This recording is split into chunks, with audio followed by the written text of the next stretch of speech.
Hi everyone, YouTube land. So this is our second insert of the top 50 countdown of Marvel movies in the past, well, it's almost 30 years. So, can't remember where we left off yesterday. Brain gets a little old. Anyway, doesn't really matter because those ones I don't get as chatty about because they are a little bit harder to. So we're gonna hopefully get into more detail some of these other ones as we go down and get closer to the top 10.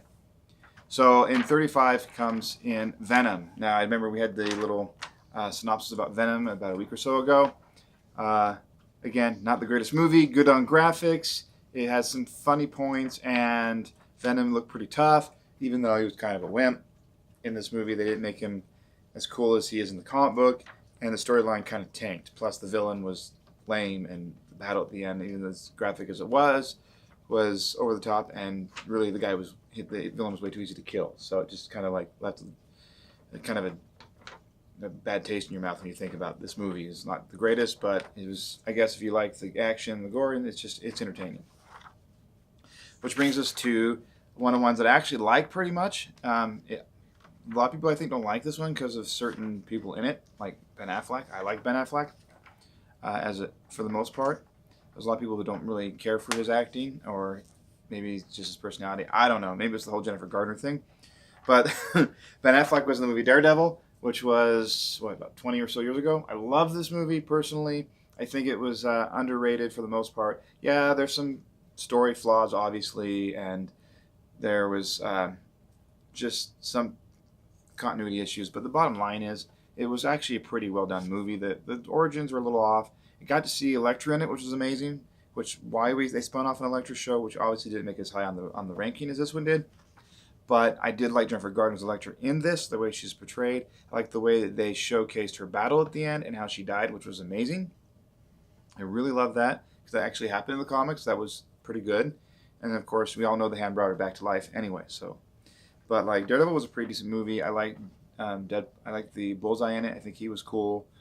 And then even the guy that played Kingpin, he had the right stature and presence and everything. I just feel like the movie was pretty good, and didn't get as much credit as it deserved.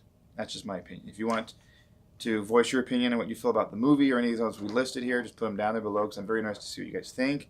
But again, Daredevil only made number 34 anyway, so it's not like he's like a blockbuster success that he wasn't really in the movie theaters.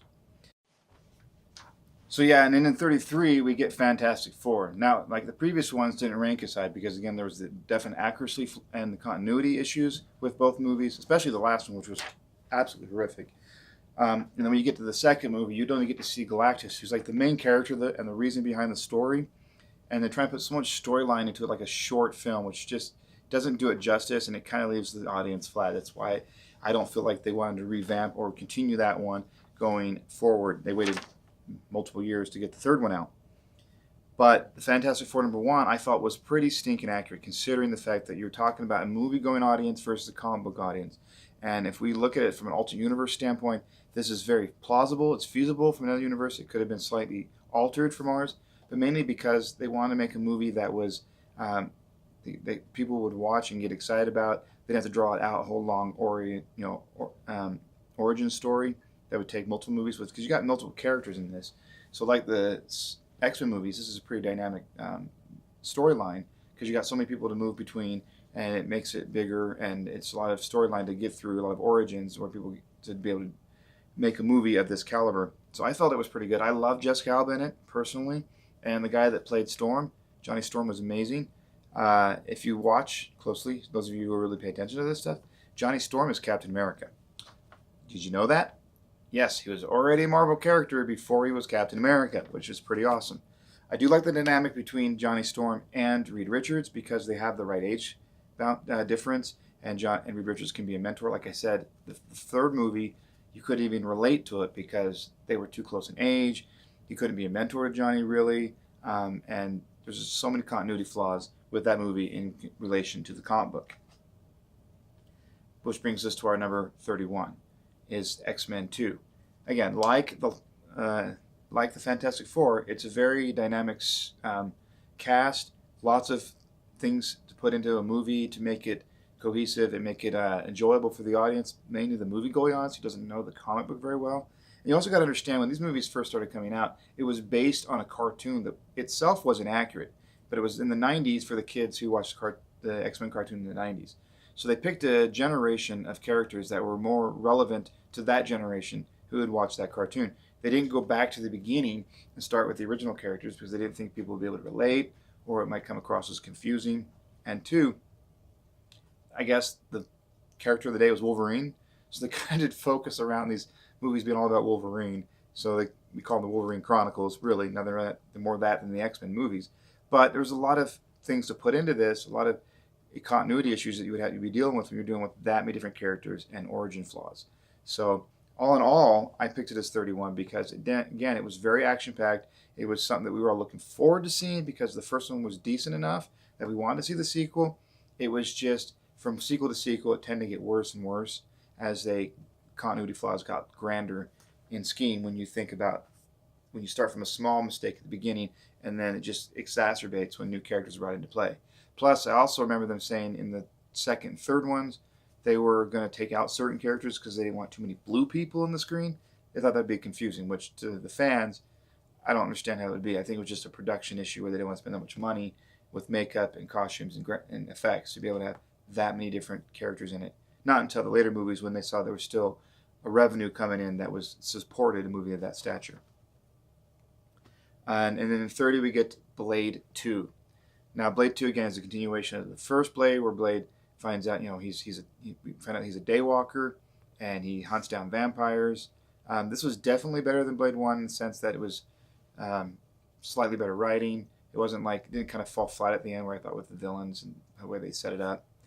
Again, it's just the same one as Blade. It's just a lot of action, a lot of killing off vampires. Blade being kind of an abstract character. You don't see a lot of him. He's done some team ups with like Ghost Rider and Morpheus, but at the same time, you just see him in sparse amounts, little runs of a few comics or titles where he just makes appearances. So again, they had a lot of liberties with this piece with doing Blade. So from an action-packed standpoint, it was an amazing movie. The graphics were good. Love Wesley Snipes, but again, you're not talking about like most of the people who would watch this movie didn't know him from the comic books because again, more abstract, and they would just watch it because of Wesley Snipes and the gore and the action. So again, to try to relate this to the comic for a lot of people, it's kind of hard because they wouldn't have any point of reference. And also because it's just the one character and it's kind of a darker comic, which is dark for Marvel. I think a lot of people would not even associate it with the same caliber as some of the other Marvel movies, which have more energy in them and more action in them, more characters in them, more storyline. I mean, it really does just kind of come off as a really cool action-packed comic movie, but not so much the caliber of movies like the Avengers. And then we come to number 29, which is Wolverine Origins. Now, again, we go back and we look at after the X-Men series had taken off, after 3 movies and was doing really well, they wanted to do the main character who apparently outshined all the other characters in the previous 3 movies, which is Hugh Jackman's character, which is Wolverine. So they do this whole origin story to kind of get us a focus on Wolverine and how he began. Now, it's definitely a pretty good movie, but there was continuity and flaws and accuracy flaws in relation to the comic book. I mean, we saw like I said, in the second one to this version, where he goes to a lab and destroys it, where he kind of finds out the final key to the puzzle about where he came from. So the flaw started in this movie. The movie was pretty decent. I liked it for the most part. The action was great. Of course, Hugh Jackman was awesome as Wolverine.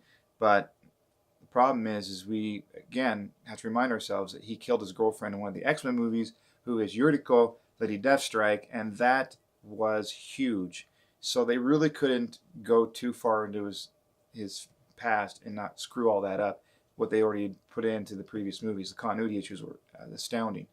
So it didn't even correlate with the comic book with how his girlfriend was the daughter to the scientist that helped create him, and then later on she becomes Lady Deathstrike and alters her own body to go after him because she blames him for her father's accidental death when Wolverine escapes. So it's you just gotta look at it as an alternate universe piece. It's just a cool, fun action flick. Wolverine with the cool claws and the technology they put into that. So for the most part, it's just very entertaining, but not very good at accuracy. And then again, not quite the caliber of some of the more recent ones we've seen after another company optioned our Marvel comics. So the next one we would put in line would be number 28 would be Spider-Man. Now again, we're going back to the Tobey Maguire movies, and if I had to give off my true opinion about it, I love the Tobey Maguire movies. Again, I love the action, the play. It was one of the most accurate storytellings in a movie cinematic kind of format, as far as any movies before that, because most of the movies we did in the 80s, like the Captain America one and the Hulk one and the Thor one they did in the 80s, they were kind of hokey and had nothing to do with the comic book really, and they were campy. And then the movies they tried to bring into to the big screen weren't as near as accurate because again they were complying with what they felt like the moviegoers would want, not so much the fans would want. And so the Spider movies were a transition point where it was after the action movies were already out and released. They wanted to go back to something more simple and something more accurate to the comic. The worst part about this is that he met Mary Jane in high school. Actually, he didn't meet her till college. His girlfriend was actually Gwen Stacy. We all know this if you're a big fan of Spider-Man. But beyond that, the movie was fairly good. Being bit by the spider, acquiring spider-like abilities. The graphics in it were pretty cool for the time. The storyline was pretty dang accurate. The only thing that really bothers me about this movie is that he could shoot webs from his wrists. I mean, in all reality, that was all part of his intellect. He made his own web slingers, made his own web solution. When you just let him shoot them from his wrist, it takes his genius away, which is the main feature of Spider-Man, really, when it comes down to it, is his genius people recognize. I mean, he's smart, he's witty. How he was able to acquire women like Gwen Stacy and Mary Jane, I'll never know. I mean, he's got a personality on him that I guess gets the ladies, but he was kind of a big nerd, so we all know this, and so it kind of takes that element away. But beyond that, it was really good. The only other thing I have issue with it, and again, we're dealing with technology at the time, is that his villains look kind of Power Ranger-ish. Guys in giant head costumes. But for the most part, we love this movie, and anyone that says at that time period they didn't love this movie is lying to themselves. It was a really good cinematic movie, really good portrayal, really accurate. The only problem is when we come to a modern time with what some people consider a better actor for the part and better graphics, and then a slightly more accurate storyline, it kind of makes this one pale by comparison, which is sad. But at the time, everyone loved it. I loved it. I think it was a great movie. It just doesn't go very high on our list because since then we've raised the caliber on what these movies need to produce for the sake of the fans and the moviegoers. So yeah, and in 27 we got X-Men, the first one. Now, much like Spider-Man, it's very dynamic. There's a lot of characters.